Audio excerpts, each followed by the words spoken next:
안녕하세요. 일생일대의 선택의 기로에 선 30대 여자입니다.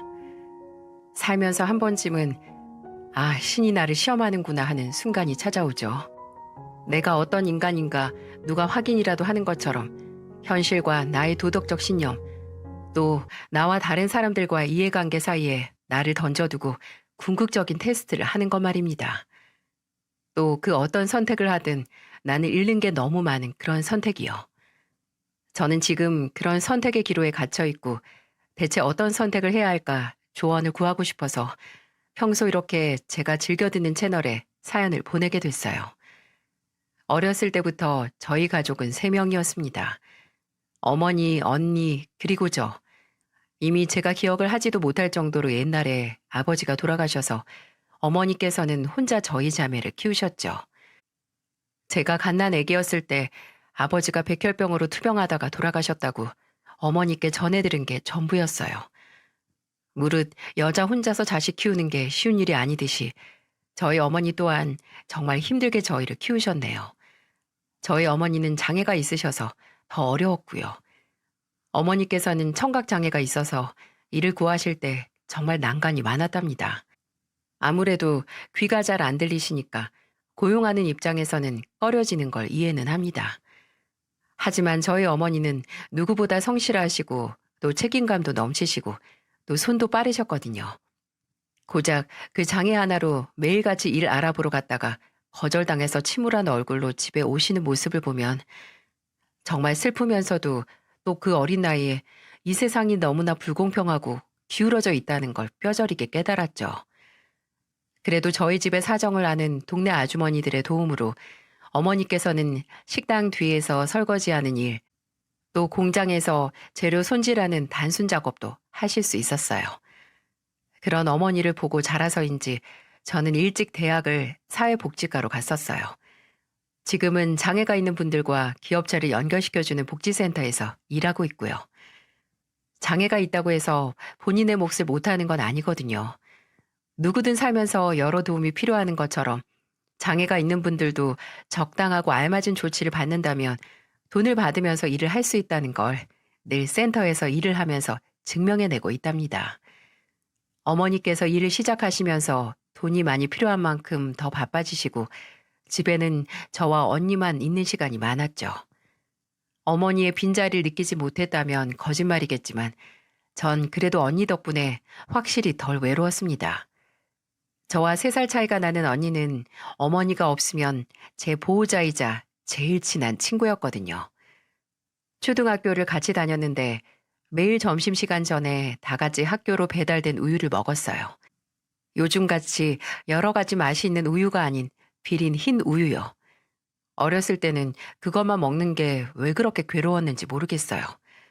그래서 매일같이 그 우유를 안 먹고 집에 가져가거나 바보같이 가다가 학교 화장실이나 수도가에 다 버리기도 했죠.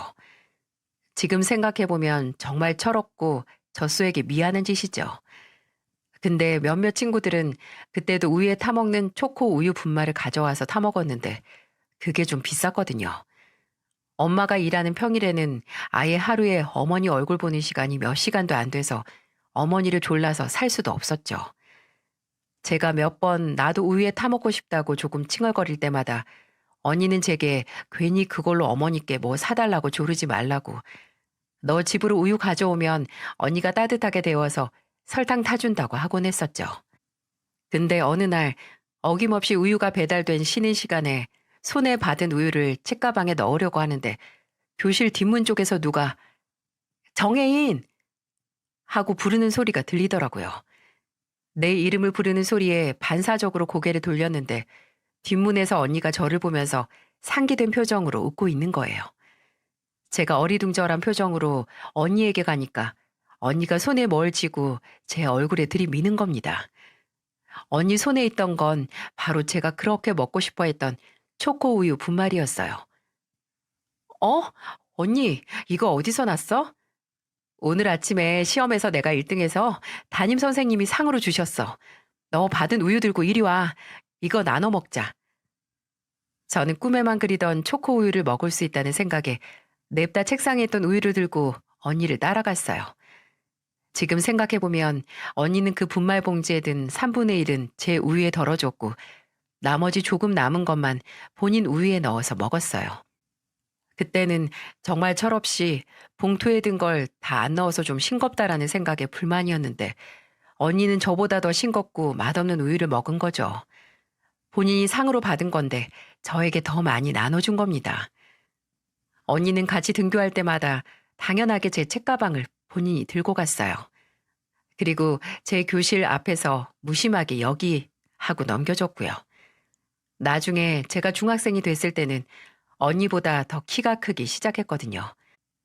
언니는 성인이 된 이후에도 종종 너 키 큰 거 다 내 덕분이다 라고 고마워하라고 네 책가방 들어주느라 내 키가 줄었다고 하면서 웃으면서 말하더라고요. 언니는 늘 제게 어머니에게 철없이 굴지 마라, 어린애처럼 굴지 마라 이렇게 단호하게 말하면서도 제가 뭔가를 원하면 어떻게 해서든지 이루어주는 사람이었어요. 고등학교 졸업하고서 분명 대학에 진학하기 어려운 성적이 아니었는데 언니는 바로 취업을 하더라고요. 그리고 번 돈의 절반은 집 생활비로 내놓고 나머지는 저축하고 또 나머지는 고등학생이었던 제게 공부할 때 필요하면 쓰라고 용돈으로 줬었네요. 본인 말로는 공부는 더 안 하고 싶다고 내 길이 아니라고 했는데 저는 누구보다 언니가 책 읽는 걸 좋아하는 걸 알았거든요. 또 어린애를 좋아하던 언니가 일하면서 보육교사 자격증을 준비할 때 전 그 어느 때보다 공부를 하면서 보람을 느끼는 언니를 보고 참 미안하고 또 미안했어요. 저한테는 내가 못 갔으니 너는 꼭 대학 가라고 너 사회복지사 되고 싶다고 했지 않느냐고 한 게 바로 언니였거든요. 그때는 공부에 대한 스트레스 때문에 왜 또 잔소리야? 내가 안 가고 싶겠어? 이렇게 삐뚤게 생각을 했는데 더 커서는 그동안 나는 어머니와 언니가 희생해서 만들어진 길을 편하게 걸었다는 걸 알게 되었어요. 그만큼 커서 제 몫을 해내면서는 제 가족에게 보답하고 싶었어요. 언니에게 애정이 큰 만큼 언니의 이른 결혼이 달갑지 않았어요. 언니는 20대 중반에 결혼을 했는데 아니 왜 20대 중반 그 아까운 나이에 벌써 누군가의 아내가 되고 싶어 하나. 유치원 교사로서 일도 잘하는 사람이 그냥 나랑 조금만 더 같이 살지라고 어린 질투를 했었네요. 그런 거 있잖아요. 형부 될 사람한테 괜히 우리 언니를 뺏기는 느낌? 그래서 언니가 연애할 때 종종 내가 만나는 사람 한번 볼래라고 하면 퉁명스럽게 내가 왜 만나? 하고 말하기도 했었어요. 언니가 연애를 시작하고 나서 저랑 만나는 시간이 거의 절반은 훅 줄었거든요. 근데 정말 재미없게 살던 우리 언니가 처음으로 남자를 만나 새로운 세계에서 행복해하는 모습을 보니 뭐라 더 투덜거릴 수도 없었어요. 그래서 처음 언니가 형부 될 사람을 집으로 데려왔을 때 그래 어디 데려와 봐라. 내가 이것저것 트집 잡고 검증해서 탈탈 털어야지. 하고 짓궂은 생각을 하기도 했답니다. 큰딸이 결혼할 사람 데려온다고 우리 어머니는 아침부터 음식 장만하고 꽃단장해서 기다리고 있고 저는 심드렁하게 상다리가 부러질 것 같은 식탁 위에 있는 음식 괜히 손가락으로 집어먹다가 어머니한테 등짝 맞고 그렇게 저의 기대 아닌 경계를 받으며 저희 집에 온 형부는 현관으로 들어오자마자 어머니에게 고개 숙여 인사를 하고 말했습니다. 안녕하십니까 장모님 곽주영이라고 합니다. 근데 그때 그냥 인사를 한 게 아니고 말을 함과 동시에 손으로 본인이 말하는 수화를 하면서 동시에 말하는 겁니다. 어머니께서는 손으로 더듬더듬 수화를 하는 형부를 보고 어머 소리를 내셨고 저도 분명 뭐든 헐뜯을 점을 찾으려고 하는데 벙찌게 됐죠. 사위 될 사람이 다짜고짜 말하면서 수화까지 하니 놀란 어머니는 일단 들어와서 앉으라고 말했고 거실에 모여 앉았을 때 언니가 말하더군요. 엄마, 이 사람이 엄마 만난다고 한 달 동안 혼자 수화 연습했어요. 내가 엄마는 보청기 끼면 어느 정도 들리고 아니면 사람 입모양 보고 읽을 수 있다고 했는데도 뭔가 엄마 기억에 남을 만한 첫인상 남기고 싶다고 연습했대. 아이고, 그랬어? 나도 이제 수화는 잘 못하는데 애썼네. 근데 아직 부족합니다. 매일 밤마다 하루도 안 거르고 연습했는데 짧은 문장도 어렵네요. 속으로 괜한 짓 했네 했지만 한편으로는 우리 엄마한테 예쁨 받고 싶어서 노력하긴 했구나 하는 양가 감정이 들더라고요. 저는 분명 아직 어린 우리 언니 홀랑 데려가는 형부가 미워서 뭘 하든 헐뜯고 싶었는데 처음부터 저렇게 노력하는 모습을 보니까 제 안에서 두 사람이 싸우는 기분이었달까요? 저희 언니 친구 소개로 만났다고 하셨죠? 누구지 언니? 영지 언니가 소개해 준 건가? 맞아. 이 사람이 영지랑 같은 회사 다니거든. 영지 씨가 진짜 착한 사람이 있다고 한번 만나보라고 해서 바로 만났어요. 우리 혜원이가 착하긴 하지 너무 착해서 걱정이기도 하고. 그럼 형부는 저희 언니 착해서 만난 거예요? 맞아요.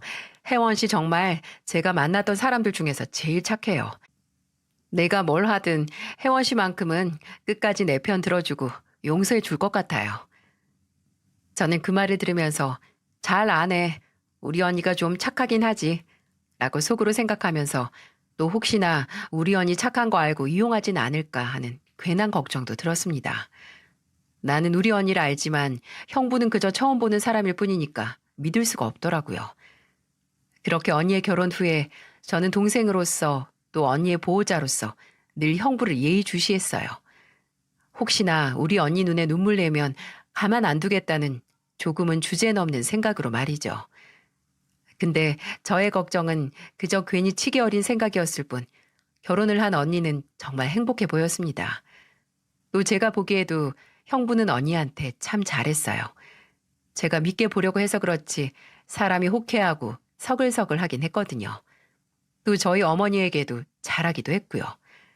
저희 어머니가 딸기를 정말 좋아하시거든요. 딸기가 제철인 1월부터 5월 사이에 매일 빼놓지 않고 딸기를 쌓아두고 드실 정도로 딸기를 아주 좋아하세요. 근데 형부가 그걸 듣고 2, 3월에 딸기를 따는 체험을 하는 농장에 저희 어머니를 모시고 갔네요. 처음에는 저도 따라갔었는데 형부는 어머니 뒤를 어머니가 따는 딸기를 바구니에 받으면서 쫄래쫄래 따라다니더라고요. 언니 저거 봐. 완전 우리 엄마 껌딱지다 껌딱지. 장모님 사랑을 어지간히 받고 싶은가 봐. 그러지 마. 너보다 엄마한테 싹싹하게 잘하잖아. 괜히 트집 잡으려고 그만 좀 하셔. 솔직히 언니 말이 맞았어요. 형부는 매일 틱틱거리는 저보다 더 애교 있게 저희 어머니에게 잘하더라고요. 그 후로 제철에 딸기 농장에 가는 건 딸기를 사랑하는 어머니를 위한 연례 행사가 됐습니다. 형부가 매년 어머니를 모시고 갔고요. 형부는 나중에 언니가 둘째를 낳았을 때쯤 다니던 회사를 그만두고 새롭게 일을 시작했어요. 아는 형님이 중고차 회사를 차렸다고 거기서 영업사원으로 일하게 된 거죠. 어느 정도 돈을 모으면 형부도 자신만의 중고차 사업을 시작하고 싶다고 했고요. 그 후로 언니가 셋째를 낳았을 때 형부는 대출을 받아 중고차 사업을 시작했습니다. 그때 제게 연락을 해서 그러더라고요. 처제, 내가 처제가 일하는 센터랑 계약을 해서 장애 있는 분들을 몇 명 고용하고 싶은데 가능할까? 네? 형부 회사예요? 어, 내가 줄곧 이 집 가족이 되면서 계속 생각을 하고 있었어. 혜원이한테도 장모님이 옛날에 장애 때문에 힘들게 일 구했다는 얘기도 들었고, 내가 그걸 알고 있는데 모른 척 할 수 없잖아. 우리 직원들 업무가 8알이 영업이긴 하지만 사무실 직원들도 몇 명 필요하니까 배워서 일만 할 수 있으면 고용하고 싶어. 그때 저희 센터에는 일부 특정 장애와 그 장애인분들이 업무가 가능한 공장하고만 계약을 체결한 상태라서 형부에게는 고용 후에 공단에 연락을 해서 신고하는 방법 등을 메일로 알려줬습니다. 장애가 있는 가족의 일원이 된 후에 혼자서 많이 생각을 했다는 걸 알 수 있었죠. 저는 비장애인들의 관심과 실천이 변화에 영향을 끼친다고 생각하거든요. 나중에 어머니가 이걸 전해 들으시고 굉장히 감동하신 것 같더라고요. 형부는 그때 어머니에게 다 어머니 덕분이라고 제가 이런 쪽에는 내 일이 아니니까 부끄럽게 관심도 없고 무지했었는데 어머니하고 가족이 되면서 눈을 떴다고 말했더라고요. 그렇게 언니가 결혼하고 10년이 지나서 형부를 우리 언니의 남편으로 인정했을 때 저는 30 중반쯤 저와 동갑인 경찰을 만나서 결혼을 하게 됐습니다. 복지센터에서 일하면서 연이 닿은 사람이었는데 센터에서 일하면서 한번 무슨 일로 경찰에 신고를 한 적이 있었거든요. 그때 출동을 했던 게 바로 제 남편이었던 거죠. 정말 찰나에 마주친 건데도 연이라는 게 정말 있는 건지 그 후로도 몇 번 마주쳐서 만나기 시작했고 연애를 3년 정도 하다가 결혼을 하게 됐어요. 경찰의 가족들은 정말 힘들다고 하는데 저도 어쩌다 무슨 자신감으로 이 길로 들어왔는지 모르겠어요. 그래도 저와 다르게 유순하고 수도분한 성격이 마음에 들어서 결혼을 했습니다. 무엇보다 뭐든 이해해 주려고 노력하는 모습을 봐서 마음이 더 갔었고요. 결혼을 하고 저는 조금 더 언니와 가까워지겠다는 생각을 했었어요.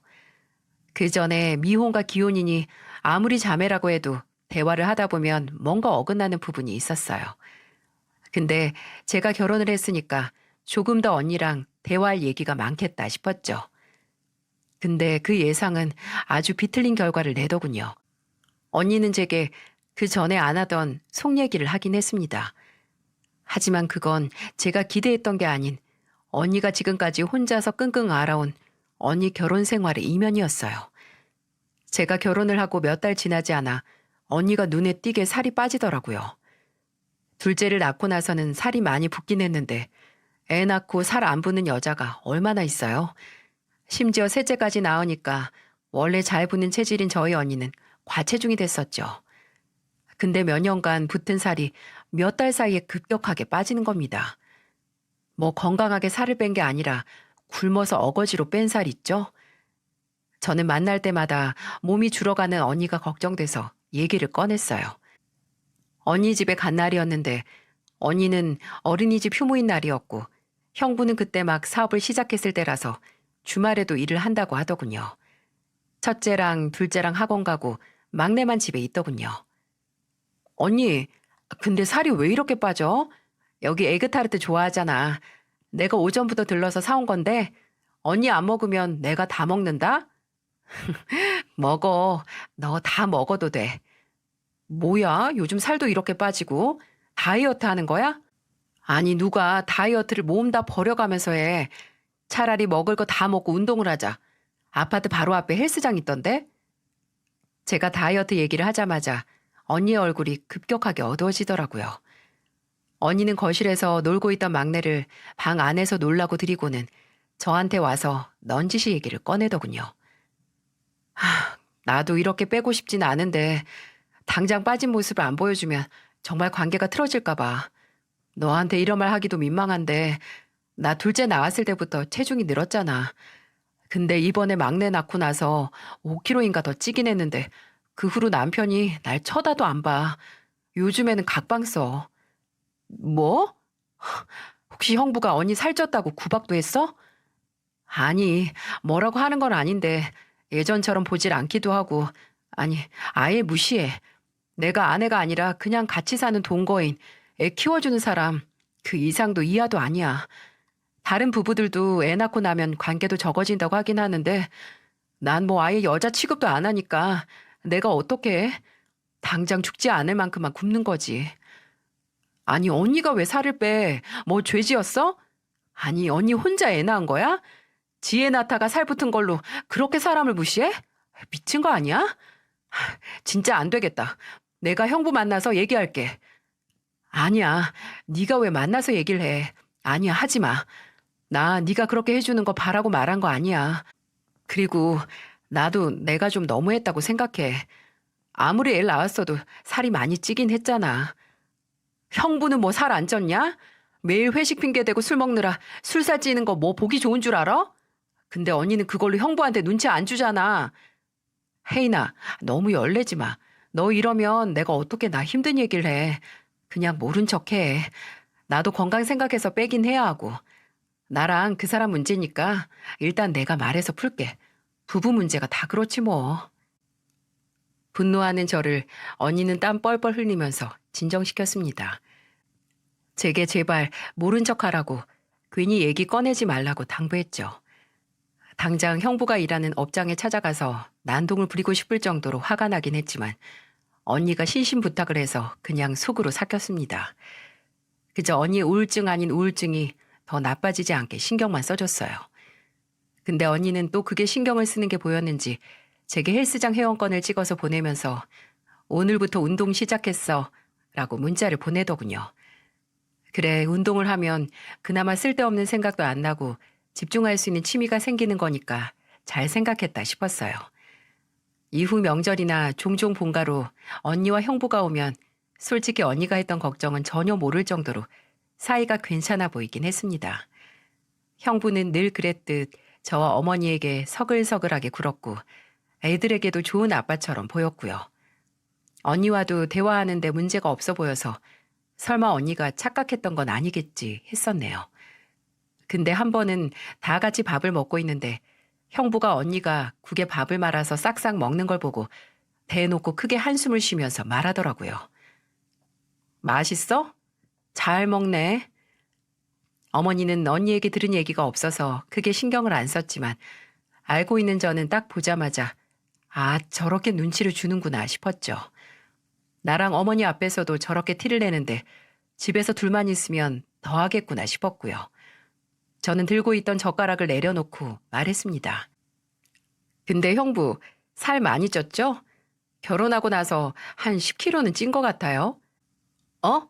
아, 뭐 그렇지. 다 일하면서 사람들 만나서 접대하랴 뭐하랴 하면서 찐 살인데 어쩌겠어. 남자는 이게 다 연륜이지, 연륜. 형부, 연륜 핑계대다가 금방 성인병 와요. 이제라도 관리하세요. 형부 이제 40 넘었는데 지금 아니면 관리도 못할걸요? 맞아요, 형님. 저는 몸쓴 일을 해서 그런가 자연스럽게 몸을 만들긴 해도 늘 부족하거든요. 형님 계속 몸 관리 안 하면 처형한테 예쁨 못 받아요. 저와 제 남편이 제가 들어도 얄미운 목소리로 말하는데 형부는 조금 똥 씹은 표정으로 허허 웃고 말더군요. 남편은 이미 제가 얘기를 해서 다 알고 있었거든요. 그래서 알아서 맞장구를 친 거죠. 근데 옆에서 언니는 그런 형부와 제 눈치를 살짝 보는데 그걸 보는 제 마음이 저릿하게 아팠어요. 언니가 저렇게 눈치 보는 것만 봐도 괜히 화가 나는 겁니다. 우리 언니는 나한테 늘 뭐든 해내는 대단한 사람이었는데 남편이란 사람 눈치를 보는 게 어찌나 우라통이 터지던지요. 그 후로 몇 달 언니는 잘 지내는 것처럼 보였어요. 제가 더 나설 거라고 생각을 했는지 먼저 연락을 해서 걱정거리를 말하거나 상담을 하는 게 아예 없어졌죠. 아니, 아예 연락이 없었어요. 종종 제가 먼저 뭐 하냐 연락을 하면 이틀 뒤에 답장을 하더라고요. 남편은 제게 너무 과하게 연락하는 거 아니냐고 처형이 숨막히겠다 했어도 제 불안감은 주어지지 않았어요. 언니가 참 위태로워 보였으니까요. 첫째 조카는 핸드폰을 가지고 있어서 종종 엄마 지금 집에 있니? 엄마 뭐 해? 라고 물어보긴 했었어도 그때마다 엄마 그냥 방에서 안 나와요 라는 답장만 받았네요. 또 어린 조카에게 계속 그렇게 묻는 것도 좀 아닌 것 같기도 했어요. 괜히 불안하게 만들까 봐서요. 근데 저뿐만 아니라 어머니께서도 언니랑 통 연락이 안 된다. 무슨 일 있나? 걱정을 하셔서 더 제가 걱정이 됐었죠. 하루는 주말에 아무리 문자를 남겨도 전화를 해도 안 받아서 형부에게 전화를 걸었습니다. 근데 형부도 안 받더라고요. 그래서 형부에게도 문자를 보냈죠. 언니랑 같이 있어요? 연락이 안 돼서요. 라고 보냈더니 몇 초 만에 답장이 오더라고요. 근데 그 답장이 너무 의아했어요. 어디야? 주차장? 나 땡땡 공원 앞이니까 그쪽으로 와. 이게 무슨 말이지? 제가 보낸 문자와 너무 동떨어진 생뚱맞은 답장이 와서 아, 다른 사람한테 보내려고 한 걸 나한테 보냈구나 싶었습니다. 언니한테 보낸 건가? 언니랑 요즘에는 잘 지내는 건가 싶었죠. 근데 그때 언니에게서 전화가 왔습니다. 여보세요? 언니, 왜 이렇게 전화를 안 받아? 아, 나 방금까지 욕실 청소했어. 그래서 못 들었지. 언니 지금 주차장 아니야? 어? 웬 주차장? 저는 언니에게 형부에게 연락 올 것과 받은 답장에 대해 상황 설명을 했습니다. 제 말을 들은 언니는 묘한 침묵을 지켰어요. 언니, 듣고 있어? 지금 형부랑 공원 앞에서 만나려고 한 거 아니야? 어? 아, 맞다, 맞다. 이제 나가야지. 혜인아, 나 준비해야겠다. 나중에 연락할게. 뭔가 찜찜하긴 했지만 언니가 아무 문제 없다고 단호하게 말하니까 뭐라 할 말도 또 제가 말할 수 있는 게 없더라고요. 이제 습관이 된 건지 언니가 또 몇 주 연락이 안 돼서 이번에는 그냥 언니 집으로 찾아갔습니다. 언니가 일하는 어린이집 휴무날이고 운동 가는 날도 아니라서 집에 있겠지 싶어서 찾아갔죠. 근데 아무리 초인종을 눌러도 없더라고요.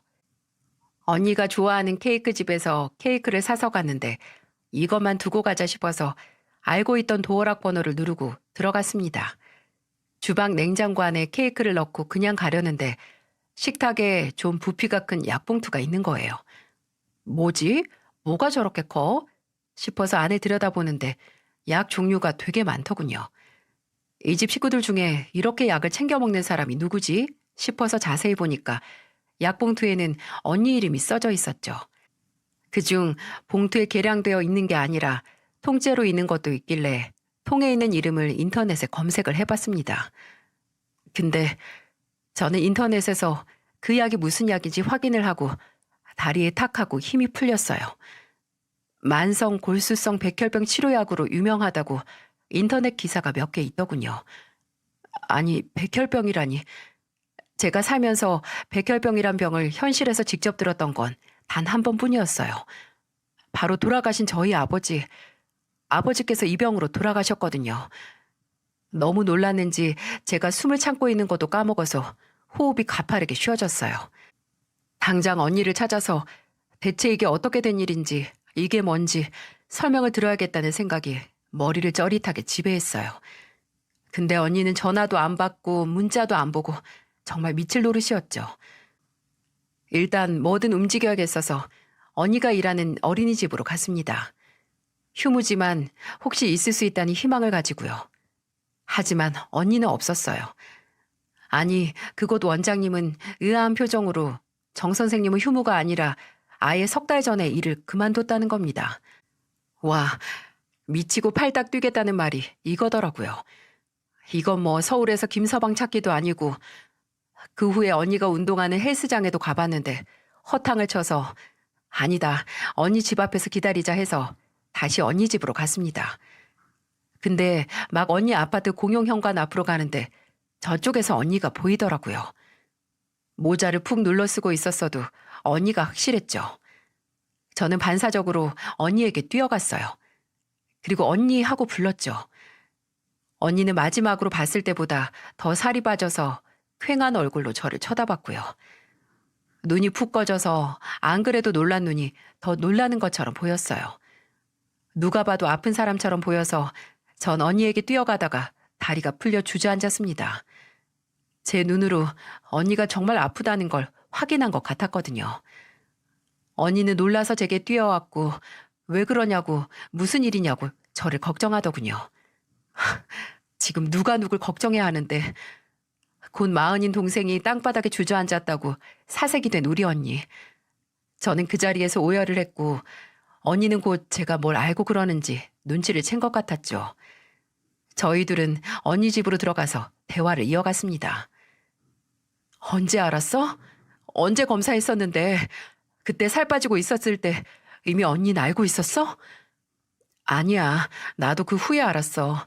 살이 너무 빨리 빠지는 것 같기도 하고 평소보다 더 피곤한 것 같아서 병원 갔더니 그러더라.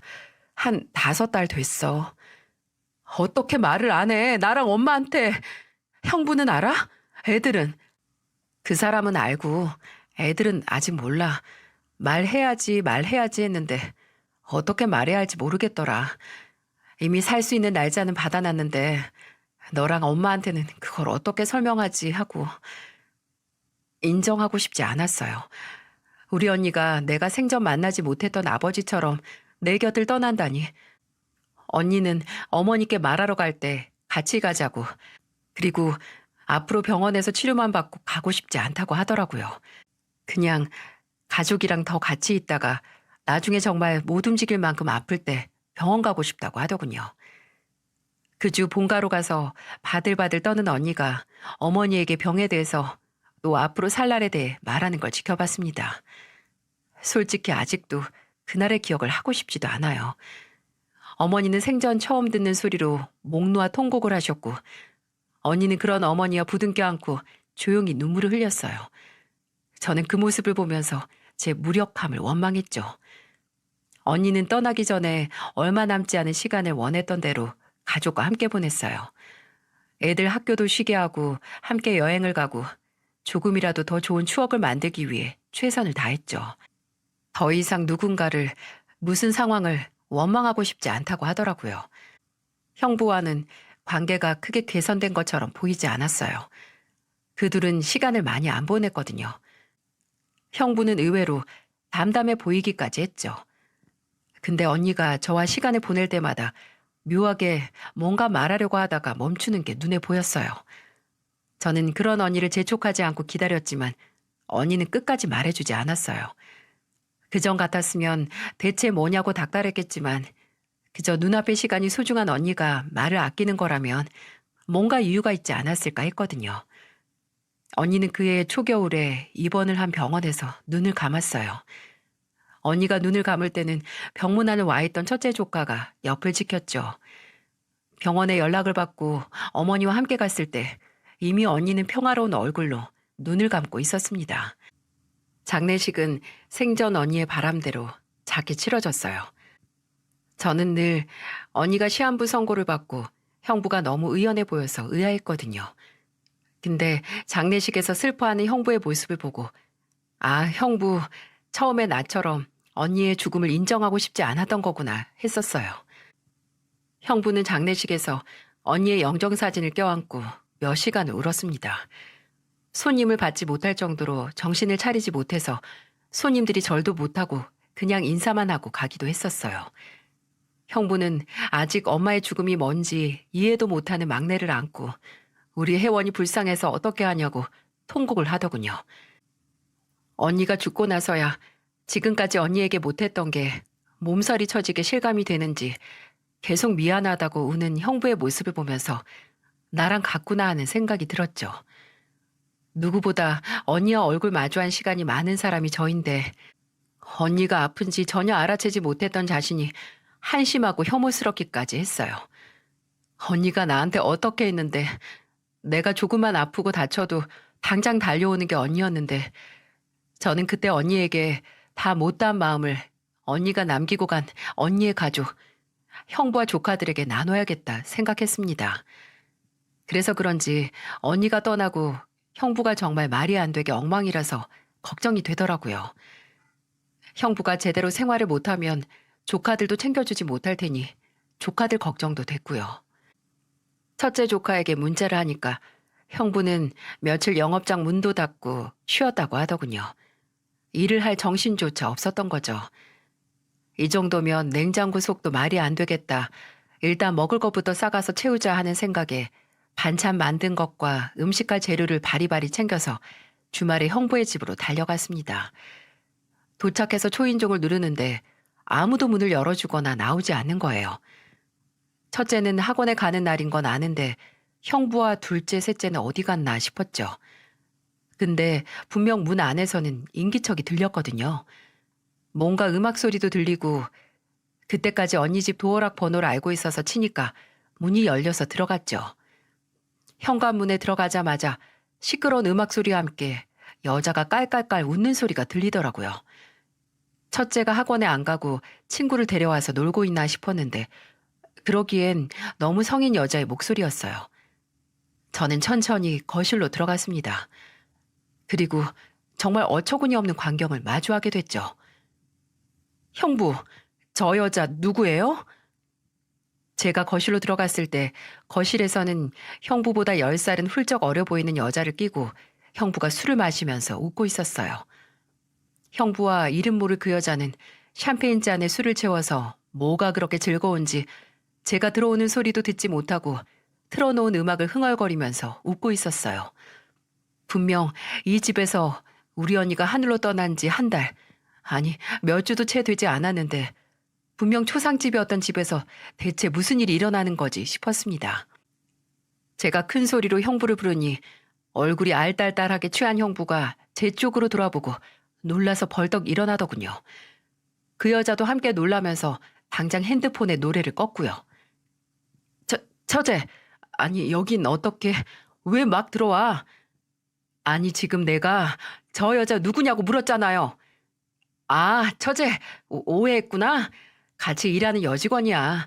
내가 요새 힘들어하는 거 알고 와서 이런저런 얘기 들어주고 있었어. 지금 그걸 나한테 믿으라는 거예요? 세상에 그 얘기를 믿는 머저리가 어딨어? 지금 뭐 하는 거야, 우리 언니 집에서. 우리 언니 온기가 그대로 남은 집에서 지금 뭐 하는 거냐고.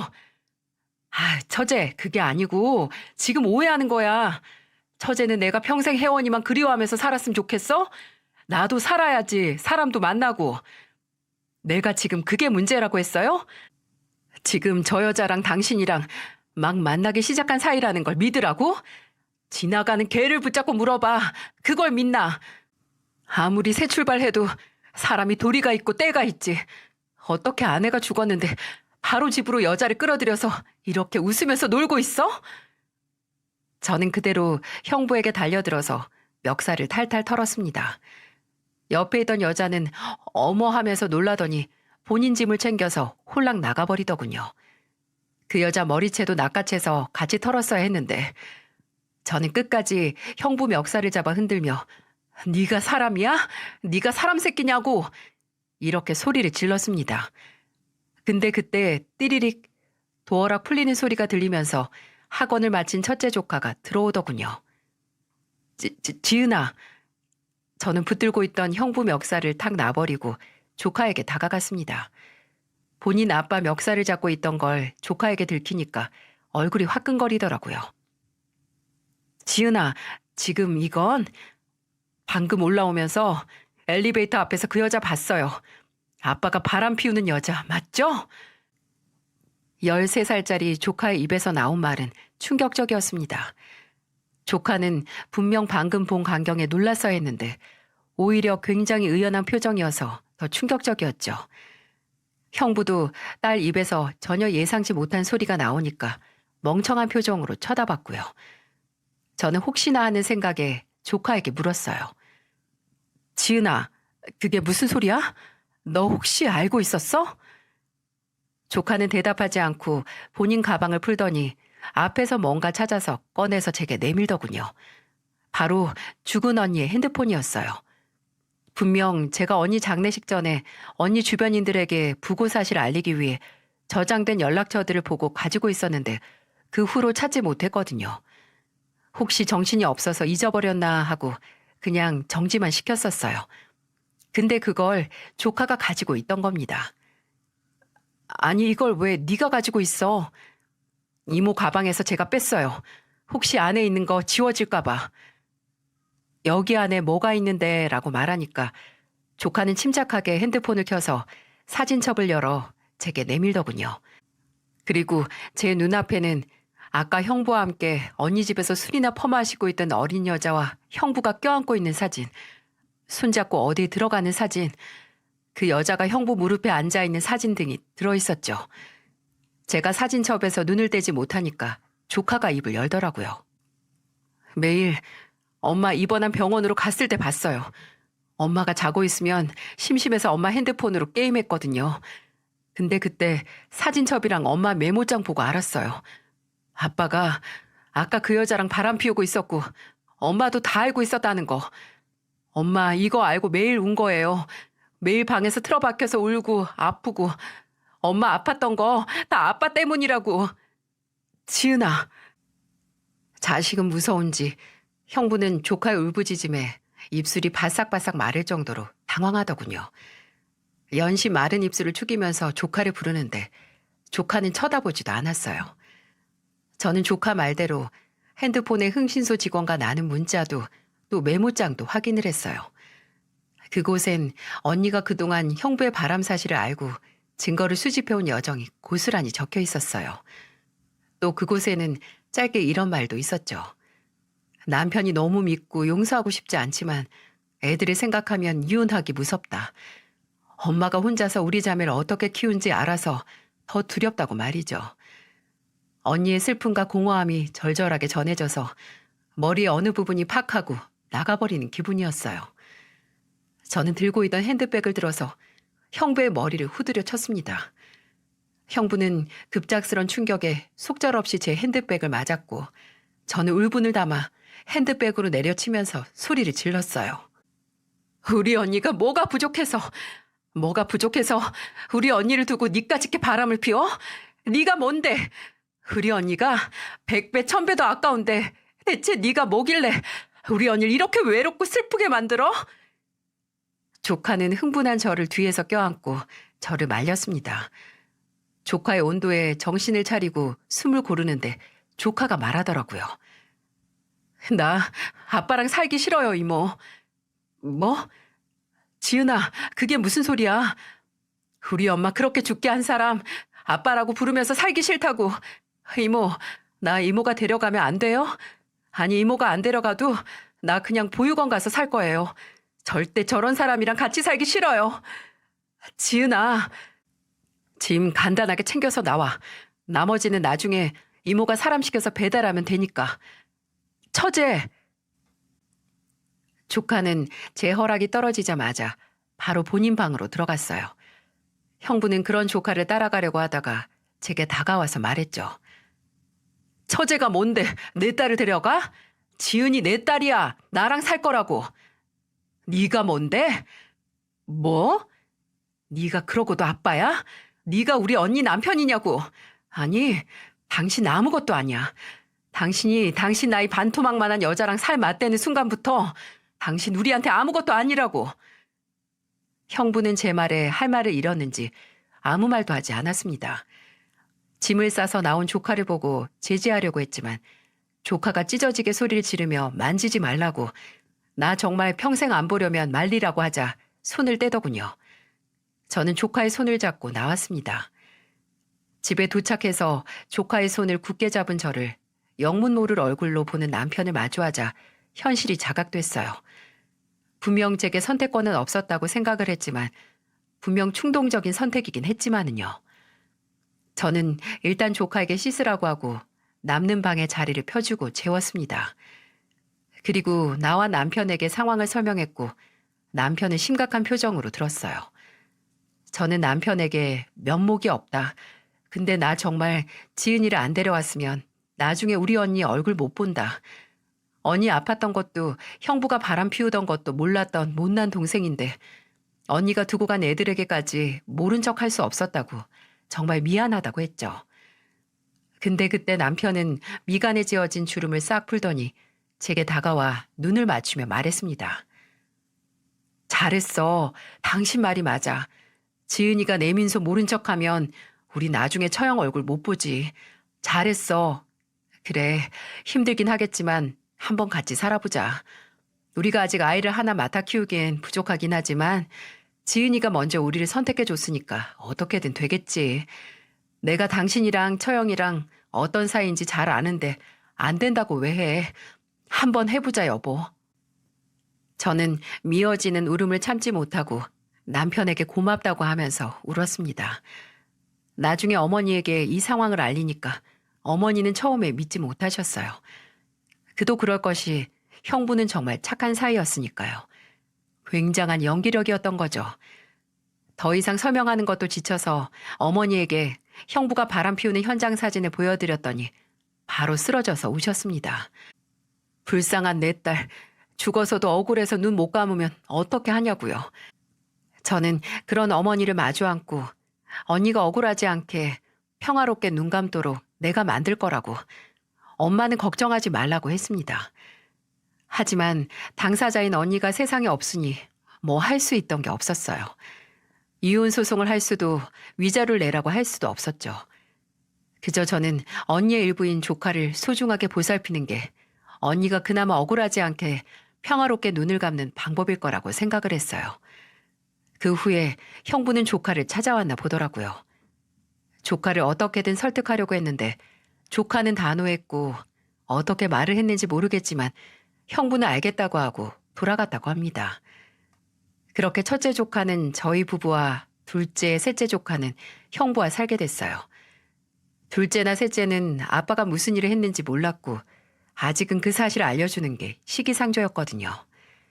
그렇게 저와 남편 그리고 첫째 조카가 한 가족이 되고 1년이 지나기 전에 첫째 조카를 학교에 데려다 주고 있는데 넌지시 제게 이런 말을 하더라고요. 이모, 희성이랑 지훈이도 이모랑 살고 싶대요. 첫째가 형부와 연락을 안 하지만 계속 동생들과는 연락을 했거든요. 저와 어머니도 주기적으로 조카를 만나긴 했고요. 근데 전혀 예상치 못한 둘째, 셋째 조카가 저와 살고 싶다는 말에 심장이 덜컥 내려앉았습니다. 혹시 둘에게 무슨 일이 있나 싶어서 첫째 조카에게 물어도 모르겠다고만 하더라고요. 근데 제가 조카들을 찾아가기도 전에 정말 받고 싶지 않은 연락을 받게 됐어요. 여보세요? 여보세요? 처제? 왜 전화했는데요? 내가 그쪽 목소리 듣기 끔찍해하는 거 누구보다 잘 알 텐데. 그래, 알지. 아는데 내가 처제한테 부탁할 게 있어서. 나한테 부탁을? 진짜 염치가 없네요. 아니 근데 이건 나뿐만이 아니라 애들하고 또 먼저 간 혜원이를 위해서야, 처제. 그게 또 무슨 소린데요? 처제한테 정말 미안한데 둘째랑 셋째도 좀 데려가 주면 안 될까? 내가 지금 정말 상황이 안 좋아서 그래. 이번에 지점을 본격적으로 늘리려고 하다가 그게 문제가 생겨서 본점도 넘어가게 생겼어. 그래도 본점 넘기고 사는 집도 처분하면 급한 빚은 처리하고 돈이 남는데 내가 애들 2명을 데리고 어디를 가. 원룸에서 셋이서 같이 살 수는 없잖아. 그러게 누가 능력도 없으면서 사업을 확장시키래요? 아니 생각이 있어요 없어요? 당신 애가 셋이야 셋. 맞아, 처제 말이 다 맞는데 내가 다른 방법이 있었으면 처제한테 연락도 안 했어. 제발 부탁이야 처제. 나랑 우리 애들 좀 살려줘. 지금 대출 갚고 목돈 남으면 그거 보탤 테니까 상황 안 좋아지면 양육비도, 아니 상황 좋아지면 내가 애들 다시 데려갈게. 어? 혜원이 애들이잖아. 처제, 제발 부탁이야. 죽은 언니를 팔아가면서 제 동정을 구하는 역겨운 말에 쌍욕이 나올 것 같았지만 당장 남은 조카들이 걱정되는 마음에 딱 잘라 거절할 수 없었어요. 일단 생각해 보겠다라고 하고 전화를 끊었는데 이후로 이렇다 저렇다 할 연락은 하지 않았습니다. 정말 울분이 끓긴 해도 그 인간 말이 맞아요. 우리 언니 아이들인데 당장 내가 도움을 주지 못한다는 게 말이 안 되잖아요. 그렇다고 해도 저도 결혼을 한 몸인데 현실적으로 애 2명을 더 데려와서 키운다는 것도 버거운 일이죠. 남편에게 할 짓도 못 되고요. 분명 애들을 데려오면 저와 남편의 아기는 포기해야 할 판이잖아요. 조카들 3명에 저희 애들까지 키우기에는 현실의 벽이 너무 높네요. 첫째를 데려왔을 때도 남편에게 너무나 미안했는데 아직 남편에게는 말도 못 꺼내고 있습니다. 저는 이 상황에서 어떻게 해야 할까요? 언니 아이들을 데려오고 싶지만 저와 남편이 포기해야 할 게 너무나 많네요. 저는 포기할 수 있습니다. 만약 제가 미혼이라면 어떻게 해서든 데려왔을 거예요. 근데 그 포기라는 부담을 남편에게 지게 하고 싶진 않습니다. 일단 말은 꺼내야 하는 걸까요? 벌써부터 어깨가 너무나 무겁습니다. 사랑하는 언니의 일부분인 조카들은 어떻게 해야 할까요?